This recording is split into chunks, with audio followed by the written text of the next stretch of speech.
This is the start of the History and Theory Studies lecture series, which have been put together by Mark Cousins, myself, and Molly Claypool.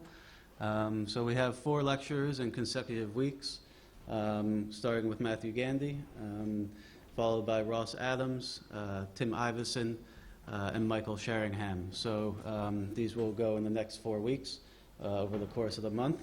So we're quite excited about it and hope you sort of enjoy the vast sort of diverse topics that the 4 lectures will bring to the school.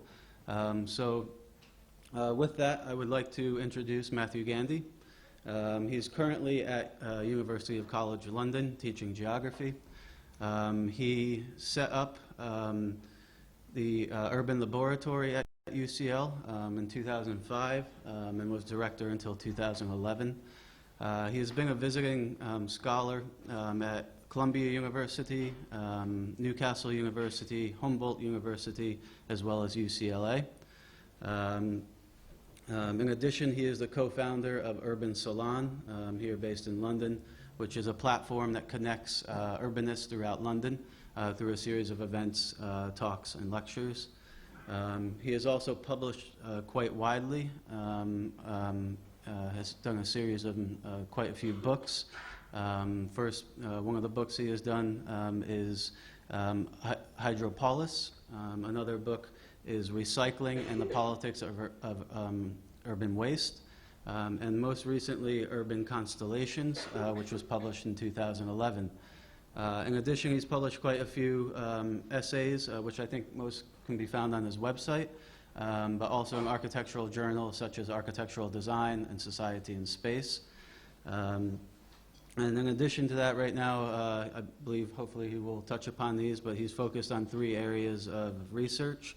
One being urban metabolism, which looks at sanitary conditions, urban water supplies, and as well as environmental politics. Second, he's looking at cyborg urbanization, which focuses on how our bodies move through urban space.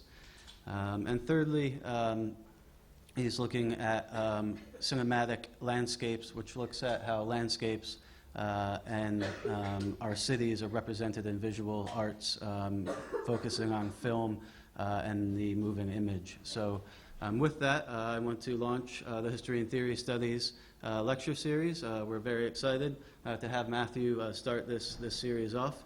And with that, I welcome you to the AA, and thank you for coming.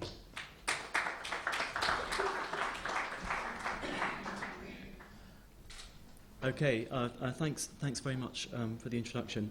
I'm going to talk about some of my current work around the question of urban wastelands, and I think that the talk will be relatively informal. I'm going to run through some of the different issues that I'm interested in, and certainly if you have questions, I'm very happy to take them, and I think there's another opportunity for discussion after the lecture as well. So, to begin,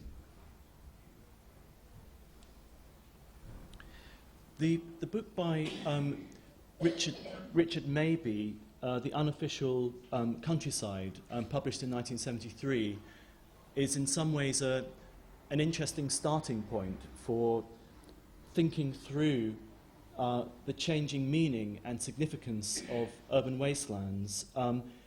Richard Mabey is a leading British nature writer, and what was interesting about this book in the early 1970s is that he shifted attention from the idea of nature as something out there or beyond the city to looking very closely at the waste spaces or interstitial spaces of London in the early 70s.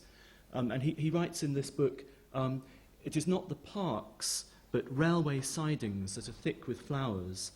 And I want to keep hold of this idea of spontaneous nature in cities as the connecting strand through my presentation today. Now, at the time that Richard Mabey was writing about London in the early 70s, we also find other interesting examples of engagement with urban wastelands. For example, the French artist Paul Amorget did a very interesting study of the site that would become the Pompidou Centre in central Paris.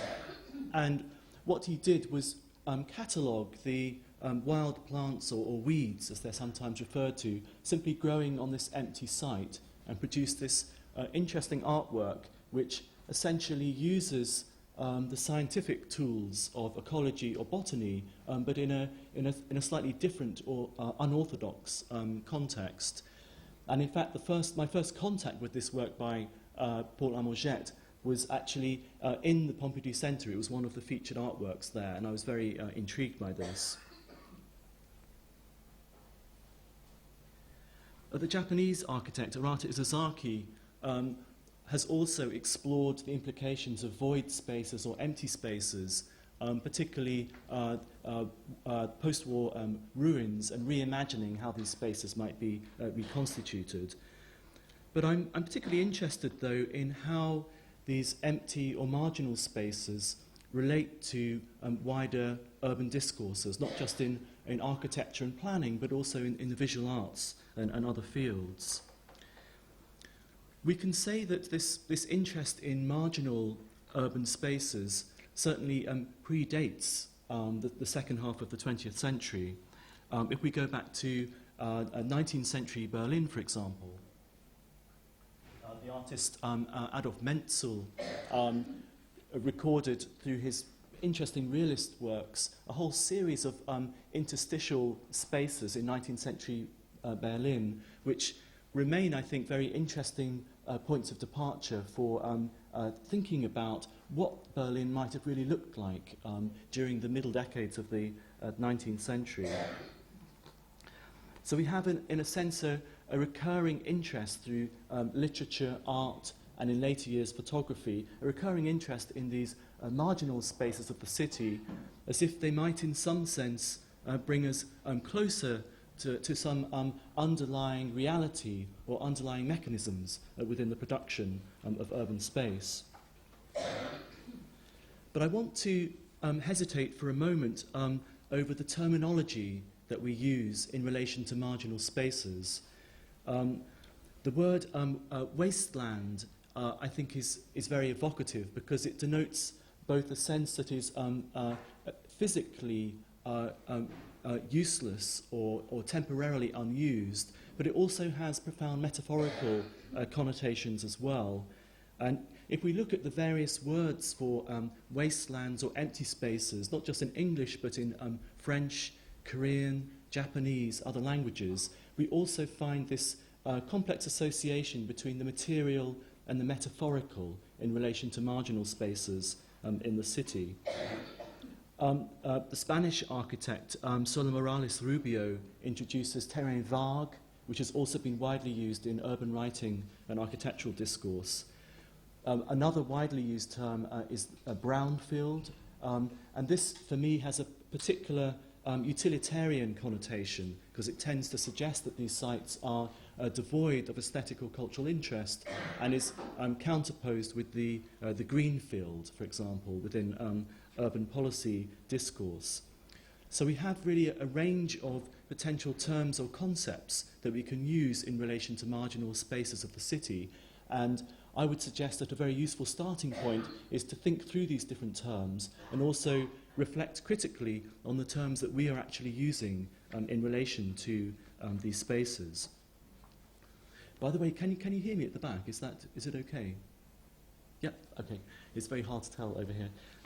Also, I think I'm treading on a wire intermittently that makes kind of strange flashes at the top, so I don't know what that is, but anyway. I want to move on to looking at cities as the city of weeds, and to think more precisely about the presence of spontaneous nature in cities. And I think some of the earlier studies of urban nature, and particularly urban flora, made particular distinctions between cultivated plants and wild plants, and certainly there was early emphasis on plants that might have some medicinal use of some kind.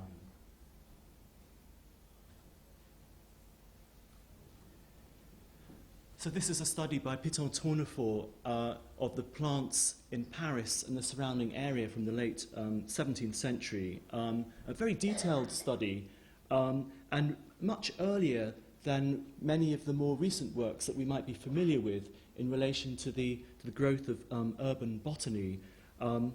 Spontaneous nature in cities has been explored, for example, in relation to walls and ruins, which attracted attention in the 19th century. An interesting example from the 1850s is a study of the flora of the Colosseum, the ruins, 2,000-year-old ruins that had over 400 different species of plants growing on them in the 19th century, including some species apparently transported as seeds in the fur of animals used in gladiatorial combat and other possible sources. We find, as we move through the 19th century, a growing number of guides to urban nature and urban flora, and this relates in part to not only the growth of cities, but also changing metropolitan cultures towards nature. For example, improving transport connections from cities such as Paris and London enabled people to more easily explore outlying areas at the edge or beyond the city. Another interesting thing that strikes me about the gradual history of studies of urban nature is the way that certain cities have played prominent roles with this growing fascination with nature. Paris, for example, features repeatedly in the early development of urban botany. And if we move to the example of Brussels in the early 1970s, Paul Duvigneau, one of the pioneers of urban ecology, did a fascinating study of chestnut trees in Brussels. And what these extraordinary maps show is the precise timing in the spring, in April, that the chestnut trees open into leaf and then into flower. And what he wanted to demonstrate across the city of Brussels is what's known as the urban heat island effect, where the temperature is slightly raised towards the city centre, and this is what these maps show. But, I mean, for me, looking at this intricate cartography, we're very much at the boundary of art and science here, and these studies by the urban ecologist Duvigneau are not so far removed from the artist Paul Amangette, from a different direction as an artist employing scientific methodologies. So there's this interesting dialogue, if you like, between the arts and the sciences in terms of understanding and representing aspects of urban nature.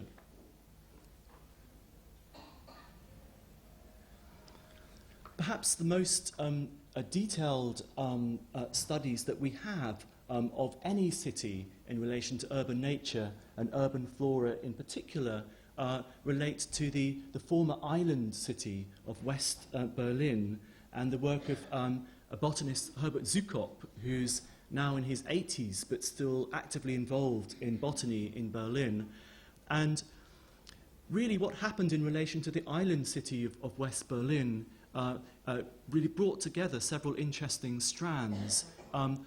One is the impact of war and the production of waste spaces, which quickly became effectively field laboratories for the study of ecological succession in urban spaces.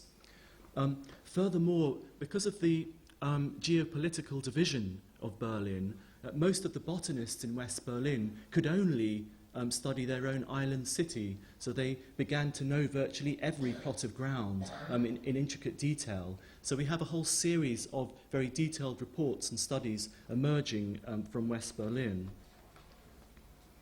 But another interesting aspect just to throw into the mix in relation to West Berlin is that these studies weren't restricted to botany as conventionally conceived, that there were tensions within the field of ecology, in German ecology, between the growing significance of urban ecosystems and the traditional focus on so-called cultural landscapes, or landscapes that had a much more limited degree of human impact.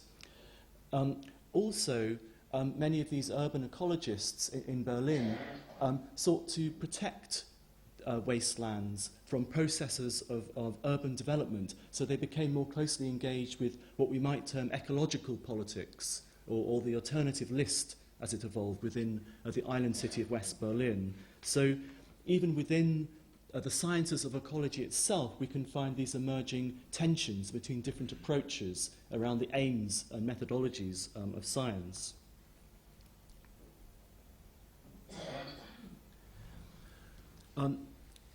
Thinking about the impact of war on urban nature, Sebald's book, The Natural History of Destruction, really stands out as particularly significant. He's best known for his novels, which often include a kind of exploratory aspect to them, a bit like the work of Ian Sinclair and others. But he wrote an extraordinary essay about the impact of aerial bombardment on German cities, because over 140 major towns and cities were to a significant degree seriously damaged, or in some cases virtually obliterated.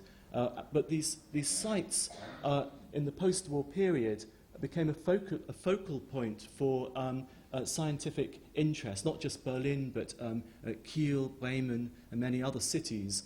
And Sebald is very interested in exploring what he calls the natural history of destruction, and thinking through some of the cultural as well as the scientific connotations of these changes. In the German case, the greening of the ruins as these empty spaces became colonized by vegetation became read by some as metaphors of cultural or urban renewal. But they also had a deep ambivalence, because one of the aims of the extensive aerial bombardment of German cities was to literally pastoralize aspects of modern Germany and to eliminate industry and modern cities. So there was a very ambiguous dimension to this metaphorical resonance of these waste spaces within cities. We can also say in relation to wastelands or waste spaces that sometimes distinctive plants or elements of nature become associated with these damaged spaces. So, thinking of a very different example, that of London after 1666, the Great Fire of London, certain distinctive plants colonised burnt or damaged spaces, including this plant here, which became known as London rocket, which had a Mediterranean origin, apparently thriving on volcanic slopes that seemed to rather like London after the Great Fire. Other examples that are probably familiar to you are the plant Rose Bay Willow Herb with these purple spikes of flowers, which is still quite frequent in disturbed ground across London. But this was really only commonly encountered in the second half of the 20th century, as so-called bomb sites were colonised.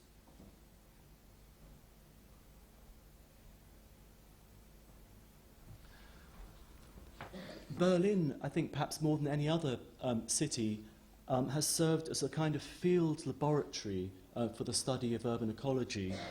And in my own work, I've become interested in looking at specific sites. This is a site very near the centre of the city, near the Chausseestrasse, and in fact this is where the former Berlin Wall once stood. And by 2007, 2008, there was a vibrant meadow on this site with many hundreds of different species of plants, and also unusual insects, for example. On the top right there is a moth which is normally associated with dry grasslands or steppes in Russia or Ukraine, that has nevertheless colonized dry wastelands in Berlin and other cities. So we have these interesting ecological associations and the use of different habitats. I should say that the site we're now looking at has been turned into a garage and a luxury condominium development, last time I visited Berlin in October, called The Garden, with this huge placard with graffiti now scrawled across it, basically saying that there was already a garden here. These sites are actually disappearing very rapidly in Berlin and other cities. So another motivation for my current interest in these sites is to really explore these spaces before they disappear and try to make sense of their historical and cultural presence within the city. Now, one of the questions that's sometimes raised about spontaneous nature is what would happen if a city was simply abandoned? What would actually happen in terms of the ecological dynamics of urban space? And we in fact have a large-scale laboratory for that in Ukraine after the Chernobyl nuclear accident of 1986.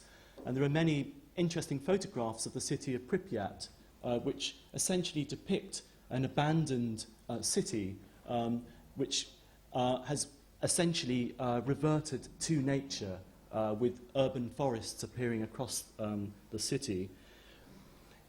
In terms of thinking longer term about the abandonment of cities, there's a range of literature that explores how abandoned future cities might actually appear to us.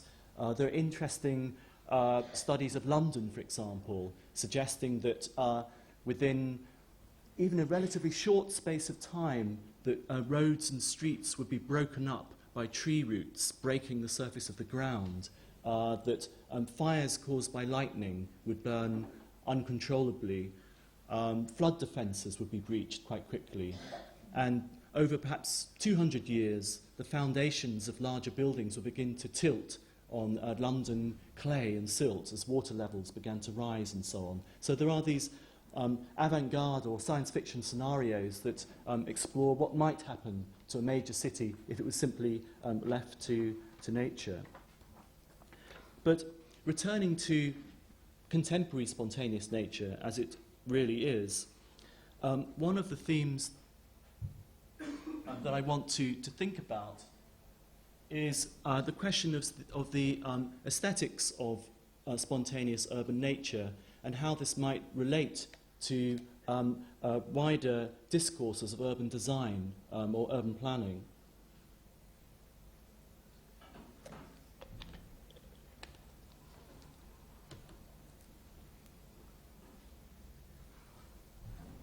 And one of the first points to make, really, is the extraordinary amount of information that's been collected over years about spontaneous urban nature.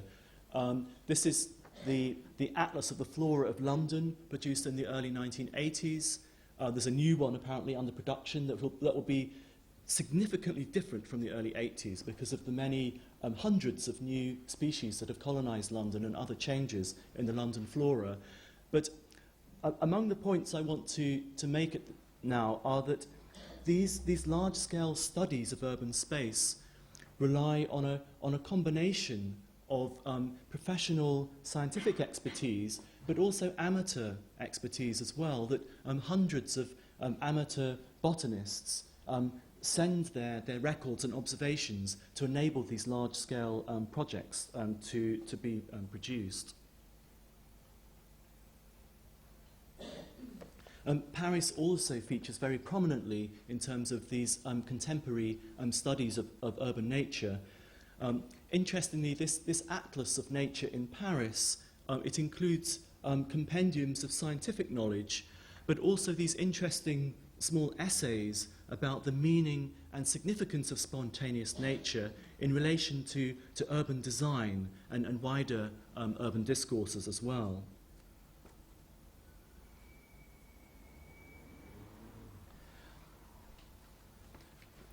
Just a couple of other examples also just to point out. On the left is a report actually written by Oliver Gilbert at Sheffield University in the north of England. He wrote a number of essays arguing that spontaneous spaces of nature, so-called wastelands, are an integral aspect of public space. They have important cultural and political functions within the city. And he uses this interesting term, urban commons, in relation to these wastelands. This term, urban commons, has been recently evoked by the Marxist geographer David Harvey as an elaboration of the Lefebvrean notion of the right to the city. So these spaces of nature have recently been connected with these interesting debates about who has a right to space within the contemporary city. On the right, there's a somewhat intriguing exhibition I came across when I was working in Paris. There was a sign which said exhibition of mushrooms, and I wasn't really sure what that could possibly be, and that's exactly what it was. From the French Mycological Society, every October, for just 3 days in Paris, they gather hundreds of different species which are intricately catalogued by things like shape, texture, smell, colour, things like that. And I just thought this was an extraordinary intersection, if you like, between professional expertise and public culture in relation to urban nature. Now, the use of, or emulation of, I should say, spontaneous aspects of nature in architecture and design has in many ways become more significant in recent years. And I just want to show you some interesting examples. So the High Line in New York City, there's James Corner Field Operations and Dilla Scofidio and Renfro involved in this project. How many people here have been to the High Line in New York? Just see a few hands. Okay. I visited it in February this year, and I wanted to have a look, having read quite a lot about it, and with a relatively open mind, just to see what was there. But I had profound misgivings about it, my personal reflections on it. One is the extraordinary list of rules and prohibitions you encounter before you enter this space. I spoke to somebody who was quite knowledgeable about the site, and they said it's the most expensive piece of public space per square metre anywhere in the world. It's phenomenally expensive. Among the other things that intrigued me were you see these birch trees here, the fact that the design essentially replicates those forms of vegetation that already existed on the abandoned elevated railway, because birch trees are one of the trees that colonize these kind of abandoned industrial spaces. So in a way, we're faced with a kind of ecological simulacrum of something that might have been there before, quite apart from the relentless marketing of loft apartments in relation to the High Line itself. It seemed to me that the High Line was really completely integral to processes of gentrification and urban change in the lower west side of Manhattan, rather, in the Chelsea area. It didn't in any way present an alternative vision, if you like, of this relationship between nature and culture within the city. And it reminded me of other increasingly institutionalized spaces of nature in the city, such as Central Park and so on. But certainly very interesting to simply look at this, but I think nevertheless it raises very profound questions about how we harness the aesthetics of spontaneous nature in relation to urban design.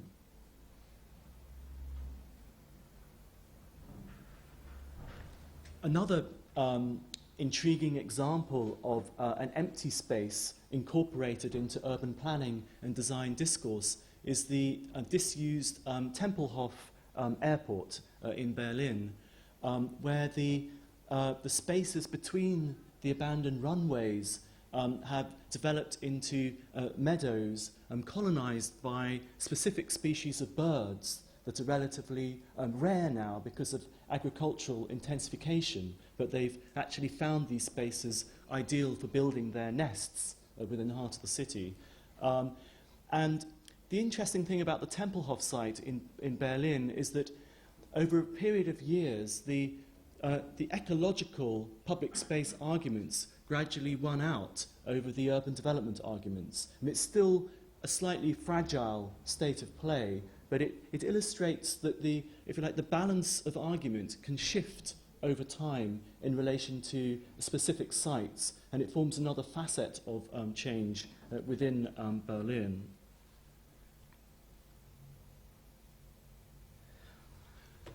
Another designer who I think has, landscape designer who I think has been pivotal to arguments about spontaneous nature is the French designer Gilles Clément. And I've written an article specifically on his work if you're interested in finding out a bit more about it.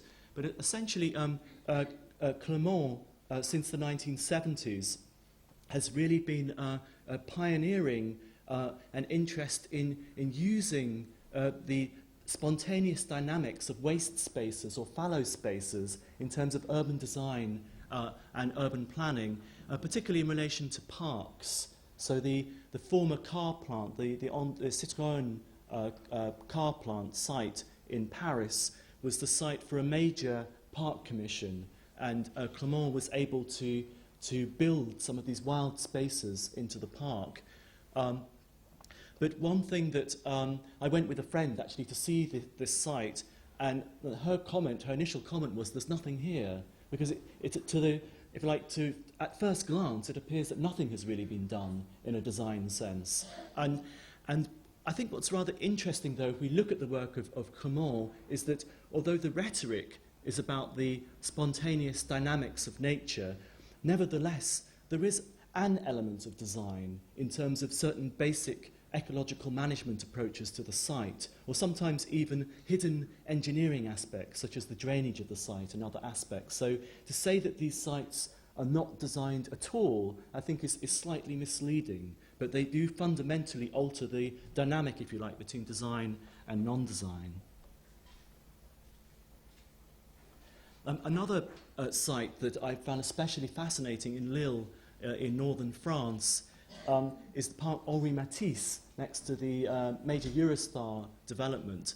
And for this site, Clément proposed a concrete island, which you can see on the bottom right, that at its top is about 7 meters high, would have a forest which is completely inaccessible.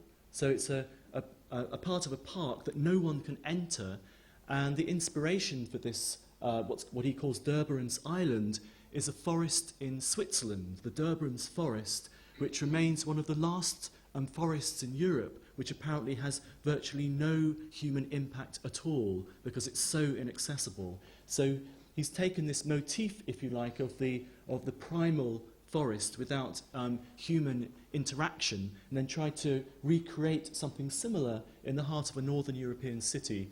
And this book by Heinz Ellenberg is just one of the, if you like, the key works on vegetation topography in Europe, which also mentions the Derbrand's Forest, and also produces these intriguing diagrams you see at the top right, which evoke some of the structural characteristics of a forest that has no human management, particularly the way that larger senescent trees simply crash to the ground or fall and then create openings of light within the forest canopy. You have a very mixed and disordered kind of forest canopy with often very high levels of biological diversity as well. So the interesting thing for me then is that this rather abstract ecological idea would somehow be recreated within the heart of a French city. And this has provoked quite mixed reactions. Martine Aubry, the mayor of Lille and a leader of the French Socialist Party, referred to the park as a visual pollution. She wasn't very happy with the design. And also, you see the little pointer here, these rather expensive flats overlooking the site also were very unconvinced about the presence of what they saw as a uncultivated space below their windows. So it's provoked somewhat mixed reactions, certainly, in terms of the public culture of the park. But interestingly, over time, it appears that this site is beginning to display some of the interesting characteristics in terms of increasing levels of biodiversity and so on. And I think the park itself is also becoming more popular within ecological discourse within the city itself. But I think it shows, perhaps I think through the work of Clement, we look at the limits, in a way, of what might be possible in terms of abstract ecological ideas about spontaneous nature actually installed within the heart of the city.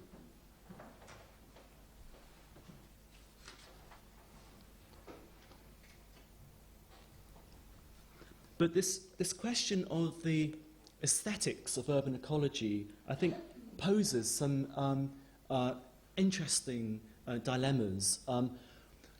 One is that this design for the Parc Henri Matisse is quite an abstract design, and that one of the dilemmas is how do you foster a public culture of urban ecology that links sometimes with very complex scientific ideas? In other words, if you were to develop an aesthetics of urban ecology based on questions such as biodiversity, it would implicitly involve a much greater degree of public engagement or knowledge with the science of urban biodiversity itself. So we have a complex tension, I think, between more superficial understandings of what we might see as visually appealing within urban design and the role of nature, and an attempt to instill a more scientifically grounded conception of urban biodiversity. One simple element here, which some of you may be familiar with, is the desire to leave fallen trees or rotting wood in public space, because it's extremely important for birds, insects, and other animals. But in some cases, it's taken quite a long time to actually convince people that these ostensibly discarded or rotting items are not only very valuable in terms of ecological arguments, but also have an aesthetic beauty of their own. So I think some interesting questions are raised over that. Another issue, I think, in relation to the science of ecology, as some botanists point out, is that aesthetics has almost nothing to do with ecology at a fundamental level. We could argue, for example, in terms of the aesthetics of nature, that a rotting carcass on a hillside is not something that would be ordinarily considered aesthetically pleasing, and yet it's nevertheless integral to the ecological dynamics of that site. So we have these difficulties sometimes in translating between the science of ecology and the aesthetics of spaces of spontaneous nature.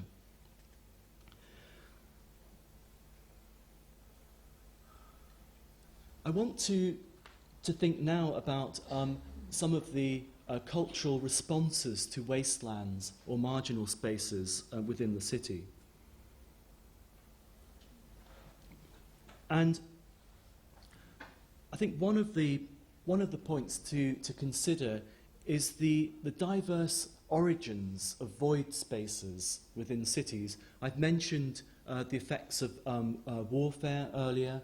We could also obviously include industrial restructuring and abandoned spaces within the city. We can include a regional decline, the depopulating cities of parts of Eastern Europe, the so-called schrumpfende Städte, or shrinking cities in the former East Germany and so on. So these void spaces or abandoned spaces have a diversity of origins. But one of the things they share in common is the presence of so-called weeds or spontaneous vegetation. This is one of the markers of such spaces. And it's interesting to me how the presence of weeds evokes sometimes very contradictory responses. So on the one hand, botanists or urban explorers might delight in the so the random profusion of weeds growing in an empty space or an empty lot within the city, or artists, for example. Whereas municipal managers or people involved in the control of space may take a very different view. Some of you might be aware that in many North American cities there are so-called weed ordinances, that if you fail to mow your lawn or your front garden, you will face a fine. It's a very substantial fine, these draconian laws against allowing spaces to become essentially wild spaces of nature. We can also add that in thinking through spontaneous spaces or wastelands within cities, we can also reflect on how these connect with the social and economic dynamics of cities. For example, these abandoned spaces are sometimes concentrated in poorer parts of cities, that they're sometimes associated with processes of demographic or industrial decline. So photographs of Detroit or other Rust Belt cities in the USA that depict these kind of urban Arcadias have a very ambiguous relationship to local culture in terms of these spaces being symbols of neglect or abandonment. So there's a class dimension in terms of the relationship to wastelands in terms of industrial or post-industrial cities.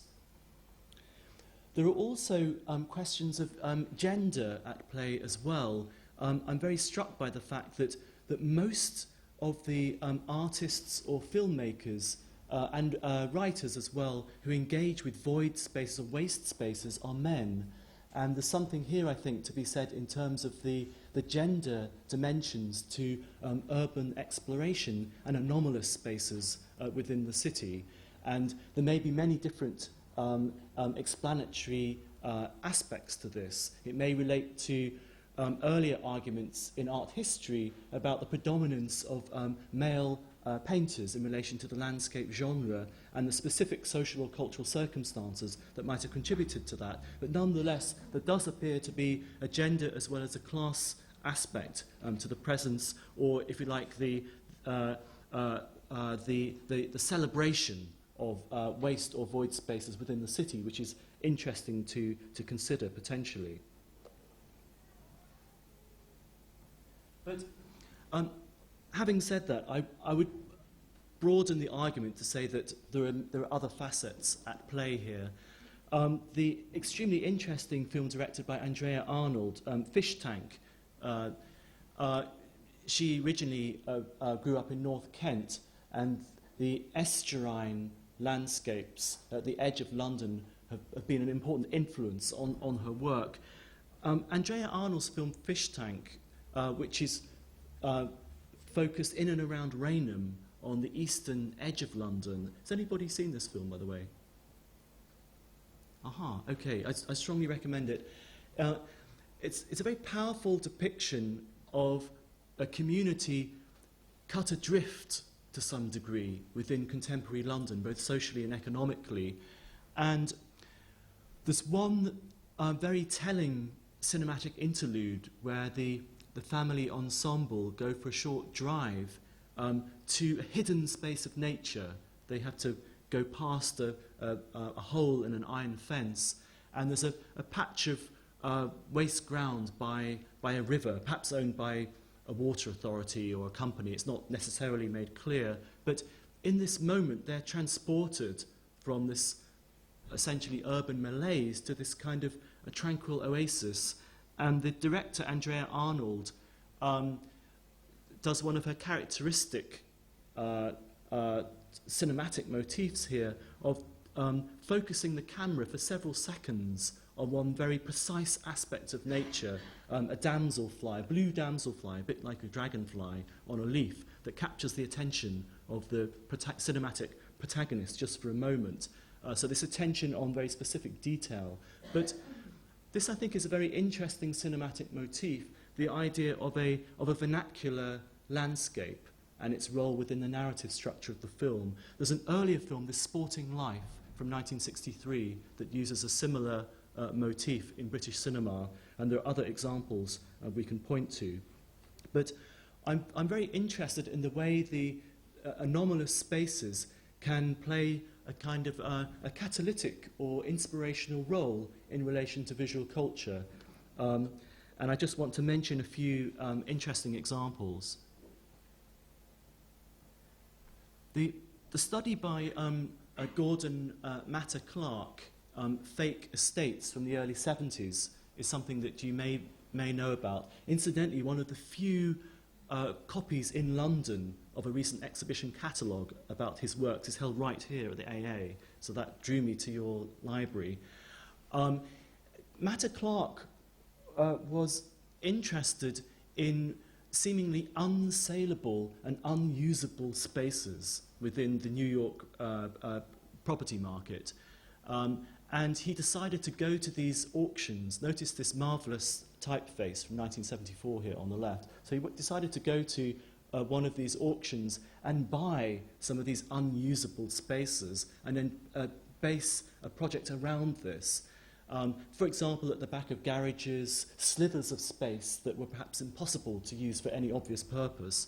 And by doing this, Matter Clark was really exploring the strange alchemy by which parcels of land can become extremely valuable within the capitalist city. He was very much interested in the interstices of the capitalist city as a way of trying to understand better the dynamics of urban space.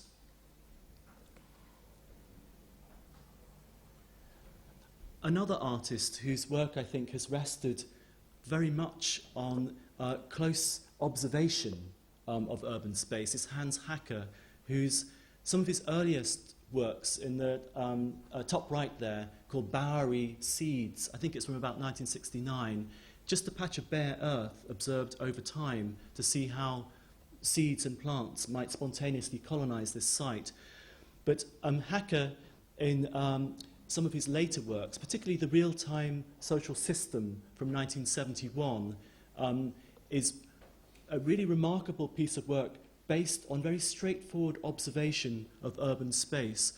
All that Hacker did was go around Manhattan photographing slum tenements and then juxtaposing these photographs with detailed information on the ownership and patterns of mortgage, so different companies, patterns of ownership, the mortgages, other basic information that was actually publicly available, not assembled in a public forum, as it were, and juxtaposed with the photographs. And by doing this, and there are various maps and other elements to this exhibition, simply by doing this, Hans Hacker revealed something of the mechanisms of the production of urban space. And his show, which was scheduled to take place at the Guggenheim, was cancelled apparently a day before it was due to go ahead, because of course some of the trustees of the Guggenheim were themselves slum landlords or had friends who were, so that just presenting information was seen as too contentious in this context.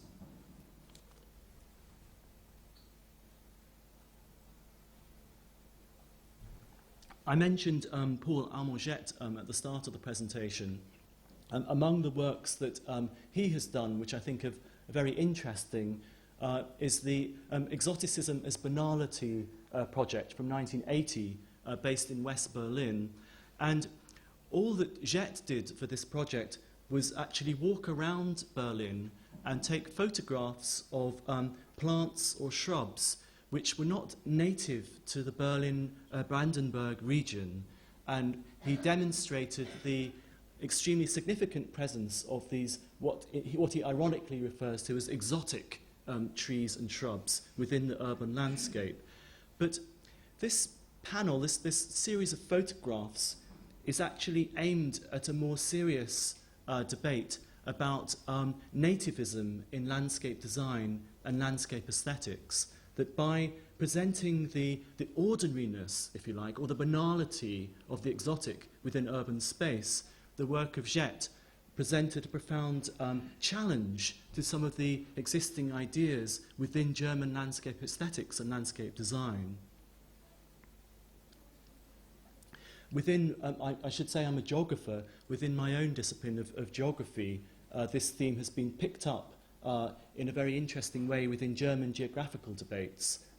Some leading cultural geographers have studied weeds within the city as a direct challenge to the idea of landscape as a unified cultural entity, or the cultural landscape, as it were, as a kind of a unified morphological or analytical entity within geography and allied disciplines. So again, I think this interesting way in which simply presenting ordinary or everyday information in a different context can pose profound cultural and political questions.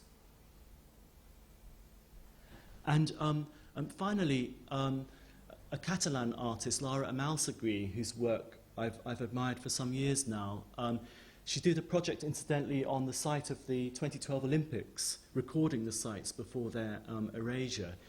In this interesting photograph from Brussels in the year 2000, entitled To Open a Wasteland, we get a dynamic sense of movement as the children surge into this space, which is opened momentarily. And I think, for me, it loops back to this earlier question of the urban commons and the right to the city, and how spontaneous spaces of nature can actually provoke very interesting kinds of cultural or political discourse, including a wider public. Children, for example, often play in such spaces, and their voices are often very subdued or ignored within utilitarian planning discourses.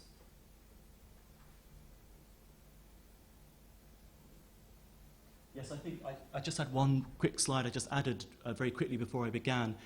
You might recall the Berlin site I was studying in the Chausseestrasse, which was carpeted with blue flowers and so on. This is what it looked like about 4 weeks ago with this luxury development called The Garden, which is now being put up in its place. And what's interesting, as well as the billboard, which recreates digital projections of this kind of urban paradise, is that the site itself is now encased in these fencing structures and so on. So part of this process of taking over the site is also obviously excluding other people from entering the site. So I just thought I'd throw that in out of interest. So I want to draw things to a conclusion now, and to pick out some themes that I'm currently thinking about. I think one theme concerns the geographical specificity of some of these sites or discourses that we've been considering. I mean, most of the examples I've drawn on today have been from Europe or North America. In fact, all of them have been, I think. And I'm very struck by the fact that in the global south, the cultural dynamic of empty or anomalous spaces would play out somewhat differently. Having done research in Nigeria and India, I'm struck not just by the fact that marginal spaces are often very quickly utilized for other purposes, such as shelter or the cultivation of food, for example, but the ecological dynamics of marginal spaces is also, in some circumstances, somewhat different. To give one illustration of this, the presence of standing water within urban space has different connotations if we're thinking about urban epidemiology and insect vectors for dengue fever, for example, or other diseases. So the ecological dynamics of urban space can play out differently in different geographical contexts. And it does strike me that some of the literature on urban nature and the aesthetics of nature sometimes assumes a universalist position, which I think occludes the diversity of relationships between spontaneous spaces of nature and urban culture. another a broad point I think to make concerns urbanization itself. That on the one hand, we have a range of studies which show that urban biodiversity is often higher than peri-urban or monocultural agricultural landscapes beyond the city. Cities such as London have an extraordinary diversity of ecological niches and spaces, quite remarkable diversity of spaces. So there's interesting literature there, then on the high biodiversity of cities. Yet, if we move between cities to urbanization as a broader process of transformation, in the sense that Lefebvre, for example, in the Urban Revolution, makes a distinction between cities as a material artifact and urbanization as a sweeping set of changes and transformations, we can argue that planetary urbanization, in its broadest sense, is nevertheless a threat to biodiversity through the transformations of distant places or the extraction of resources and so on for a modern capitalist society. And in terms of the literature, some of you may have read Nature's Metropolis by William Cronon, which charts the impact of Chicago, 19th century Chicago, the impact of the growth of Chicago on its vast hinterland and what that actually meant for the American landscape beyond the city. And these transformations occur at a global level. I'd also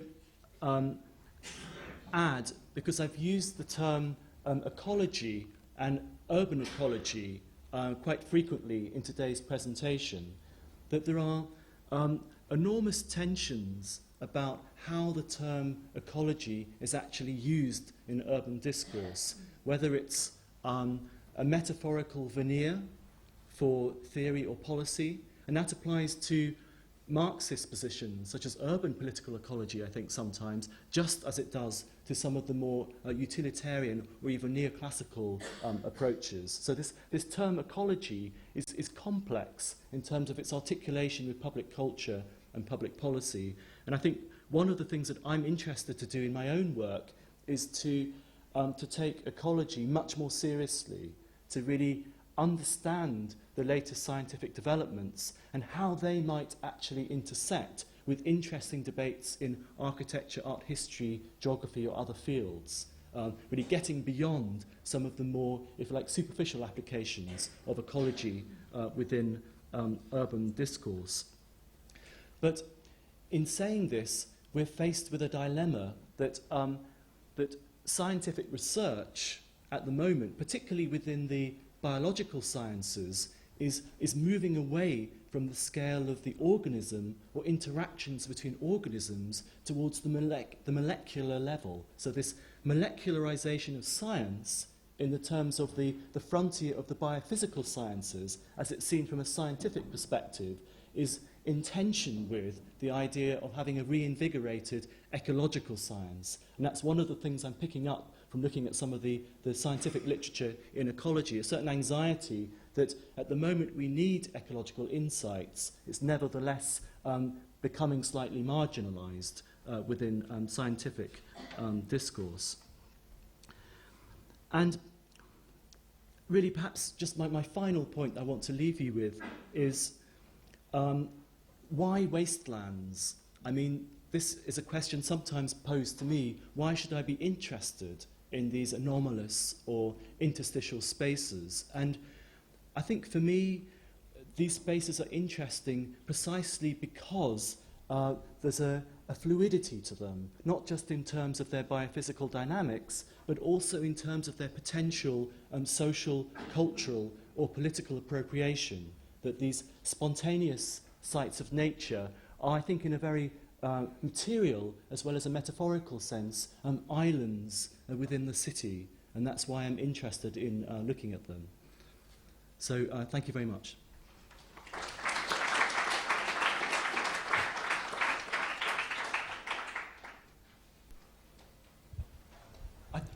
I'm not quite sure of how you want to organise things, but I'm certainly happy to take a couple of questions if we have time.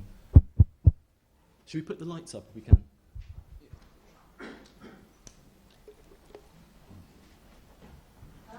wonder how far you extend your sense of urban ecology to, can you hear me? Yes, I can, yeah. Can everybody hear me? Because I find it easier than the microphone, to social ecology. I live in Notting Hill, and in the late 1960s they built a motorway, and originally it was supposed to be a wasteland underneath the motorway, and in fact there was a sort of public revolution, and they insisted on having it used as public space. As the kind of real estate value of Notting Hill has gone up, it now becomes a real socially ecological area. So, I mean, I was just looking, as you were speaking, I was thinking of the sort of social parallels, which when you have cities becoming ever more expensive per, millimetre, what is your thought? Yeah.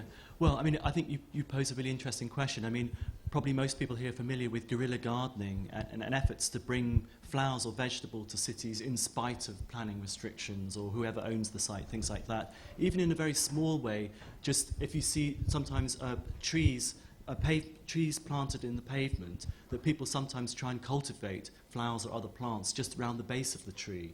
And things like that. And growing in London, the growing of food has become increasingly significant. I live in Hackney in East London, and it's quite remarkable, actually, the range of grassroots environmental or ecological activities that are developing in spite of or in contradistinction to some kind of to official approaches.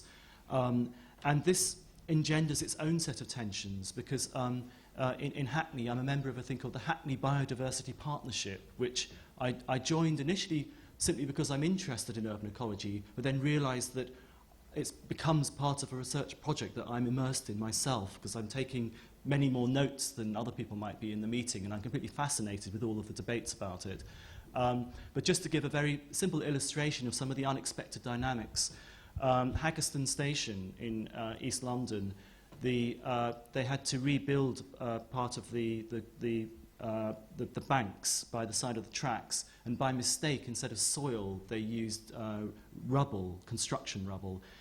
The result was this extraordinary explosion of flowering plants all along the side of the railway tracks, which attracted the interest of people living in public housing projects overlooking the railway line, who formed their own group to actually protect and defend and actually extend this idea of wildflowers within this part of the city. So you get these very unexpected things that can take place.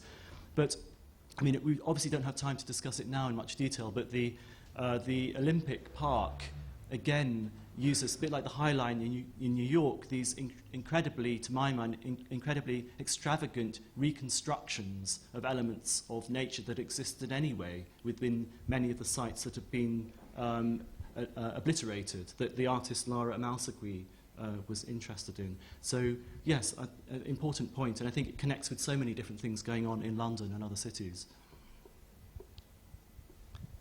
Right, there's one at the back as well. Yeah, so Mark, I think first, and then, okay.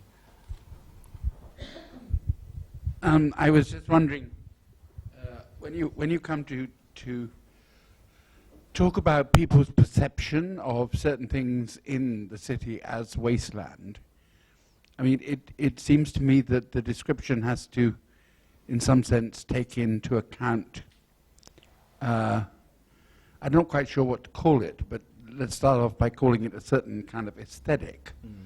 That is to say, if you the German picture you showed quite early on, The Menzel, perhaps. yes, Yeah. of the kind of back of it, which now people perhaps would describe as wasteland. I mean, first of all, it would be perfectly normal on a farm, in a sense. So it's odd that, you know, in many ways, what's called wasteland would just be kind of land if it were in a rural context. And that really kind of leads me to think that in some sense, wasteland is always partly produced, I mean, as a category by counterposition to something, which in one sense is like suburban gardening. And then in turn, that in some sense the suburban garden and its kind of logic and its layout is clearly a sort of product of the domestic, I mean, or the house. And so, it does seem to me that there's a connection in a way, and a very malign connection, between our degradation of the perfectly good, but what we call wasteland, and a sort of defense of the private domestic category. Mm-mm. If I just quick comment on that, I mean, I think it was Benjamin who used the expression the botanical eye and this sense of looking closely at space. And I think you are touching on something here in terms of the relationship between how such spaces are produced and then how they're actually perceived or enter cultural discourse. And I think one example that caught my attention is the British figurative artist Lucian Freud. He has a painting which is basically the view from his studio in Paddington, which some of you may have seen, and it's, in some sense, it's an extremely ordinary London view between the backs of buildings, not so different from the Mensal painting I showed you, but this intricate detail enables us to actually identify the plants growing amid the abandoned electrical items and old fridges and things like that he can see from his window. But it's, to me, it's just a fascinating painting that he just decided, I think there's only one other example that he did, which is just simply what he could see out of the window of his own studio. There was, yes, right at the back there, yeah. Are you familiar with urban wilds in the United States? Sorry? Are you familiar with the phenomenon of urban wilds in the United States? There are actually, urban wilds correspond to these kind of leftover spaces that you're talking about, where undesigned nature just goes wild, whatever happens, happens. Mm-hmm. And there are associations in whole cities that have started to conserve these areas as they are. And there are urban wild associations like in Philadelphia and New York. And I think it's really interesting in general that also as a child, those were the kind of spaces I preferred, the undesigned spaces of nature in a city, because they had a totally different quality. Mm-hmm. And then the other thing I wanted to mention was Alan Berger's work at MIT on exterior spaces, I think relates to this question of bringing attention to how they are produced. I mean, I think that's one of his major contributions to this, the whole drawscape and the whole... Okay, shall I, before I forget, because it's such an intricate question, I'll come straight back to you on a couple of things, comments you made. Okay, Alan Berger, drawscape. I've got some concerns with that concept because he writes that the function of, in one of his essays, I think the function of landscape urbanism is to clear up the debris of modernity. And for me, he places the concept of drawscape within a rather sort of Manichaean opposition, if you like, between modernity and post-modernity, which I find slightly troubling. The urban wilds aspect is interesting because one of the debates at the moment is because of the fiscal crisis of contemporary cities, is that there's the lack of money to produce or maintain parks and public spaces, so that one of the discourses at the moment is that wilder spaces are cheaper. Of course, that contradicts the Highline example, which is a kind of extreme at the other end. But this is intriguing to me, that there are fiscal as well as aesthetic aspects that may play a role in rethinking what parks look like. But I would add that it's not as simple as it seems. It's just one very quick illustration. I have colleagues in Hackney who are quite involved with street trees, and over time, most street trees will simply die if they're not actually properly looked after and may perhaps not be replaced. That these elements of municipal nature or the beautification of the city we might take for granted are actually quite expensive and complex to maintain, and these features might potentially be lost. Our cities could look very different in the future, potentially. I want to give this not some rather general kind of almost protocol considerations to be made around law in all of this, that a great deal seems to turn on the legal status of a site as to whether it is in use or out of use, occupied or unoccupied, claimed or unclaimed, and so on. And the operation of law on sites were, although the proprietor owns it, the proprietor may be subject to laws which effectively invade the property. What I'm thinking of is the legal status of ruins. Because it seems to me that we're about to enter an age when ruins are becoming illegal. There won't be any more ruins in the historical sense. You either have to demolish or reuse. The in-between status of a ruin just doesn't fall into any binary status. And it seems to me that, therefore, that I would imagine that there ought to be some quite large field of legal ecologism or something going on. But can I just come back to you on that? I mean, I'm assuming you're referring to the danger of buildings falling on people. That's the health and safety. Yeah. Because it also applies to trees as well, interestingly, and that people managing nature reserves or woodlands are very nervous about the legal consequences of a tree or a tree branch falling on somebody, and that may yet have ecological consequences. Similarly, street trees that are too expensive to properly look after may simply be removed because it's cheaper than the consequences of part of it falling down. So the legal aspect is very, very interesting, and I don't think anybody has really explored these questions systematically.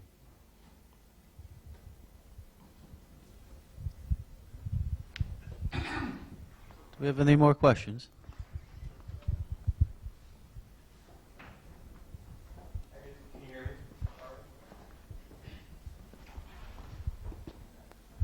Thanks. Hi. Thank you. Yeah, I'm from New York, and I'm fairly intimate with the Highline project. I've seen a lot of lectures on the design process, and it's a fairly complicated political project that is a former industrial conduit for the city. So a lot of what was there had to be removed for decontamination before if you let people up there. So I guess it was a matter of letting it be, or letting it be accessible to New Yorkers. And I guess while it's all well and good to sort of romanticize the urban wild, I guess I was wondering what you would propose otherwise, if not what they did was, because it was fairly strategic and involved all these landscape architects and designers to recreate. I guess, yeah, I'm just wondering if you could further speak to that. Yeah. I think an alternative, two alternative examples of abandoned railway lines, which I think are interesting. Promenade de Plantes in Paris, I think very nice linear park, much more modest and much cheaper in terms of its construction and far less restrictions on what people can do and so on. So a much looser space perhaps was another model.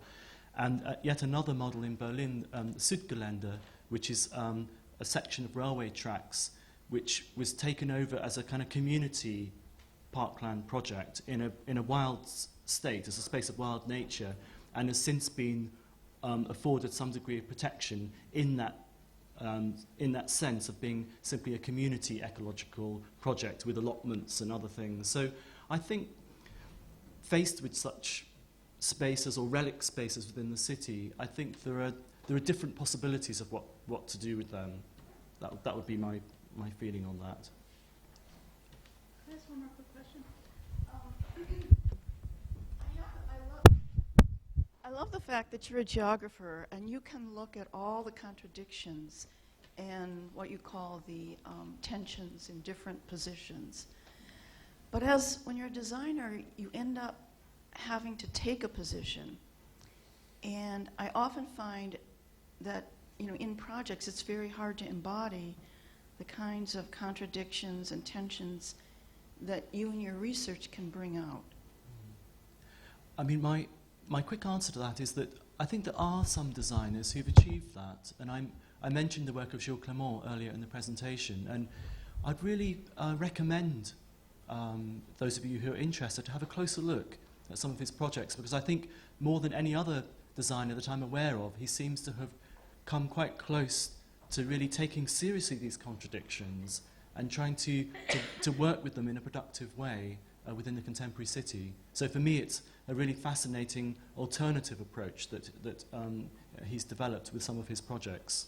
But his works are they're so small and so like contained. I mean, like if you're going to be working on the whole waterfront or restoring the whole creek or something, it gets very tricky and quite different than these sort of specific, almost, almost like installation level. So the question of scale you would also want to bring into the frame. Yeah, yeah.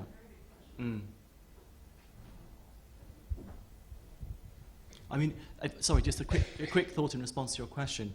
I mean, my sense in London is perhaps the best park of all my personal favourite park is Hampstead Heath. And that only exists because of political action, because it was going to be developed and people formed human chains and fought pitched battles to prevent it from being turned over like Hainault Forest towards the east of London. And I think it's one of those remarkable spaces that somehow it retains aspects of, if you like, the pre-existing topography, but has then been assimilated in so many different ways, and even has this bizarre landscaped grounds with Kenwood House set within it. I think spaces such as that sometimes work almost accidentally as remarkable aspects of the city, and over time these sites sometimes acquire greater significance as the city develops around them. Yes, and although I would make some criticisms of Central Park, nonetheless I think the great power of Central Park is the way in which Manhattan actually grew around it, and the juxtaposition between the buildings such as the Dakotas and other buildings around the edge of the park and spaces within it actually gained significance over time. So there was almost a kind of serendipity that fed into that whole experience, I think, of creating that space. Hello. I wanted to add a note to the discussion and then ask a question that I think is related to the pace of the discussion. I'm Portuguese. Actually, I'm quite nervous because this is the first time I'm addressing more than a couple of people in anything but Portuguese. In Portugal, the Architects Union 3 years ago organized its triannual exhibition under the subject Urban Voids. And it was exactly what you were talking about during your presentation.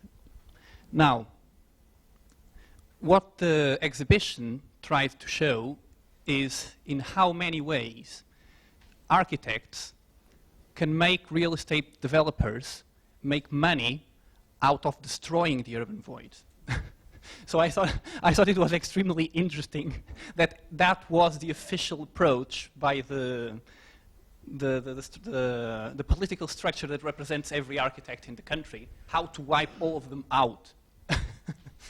And this raises this question that, is it possible, from the analysis you've made, to extract a potential emerging policy that provides an alternative? Because this was presented in a practically consensual way. There was absolutely no one saying this is not the right way to look at it. Is there a way to extract policies from this analysis?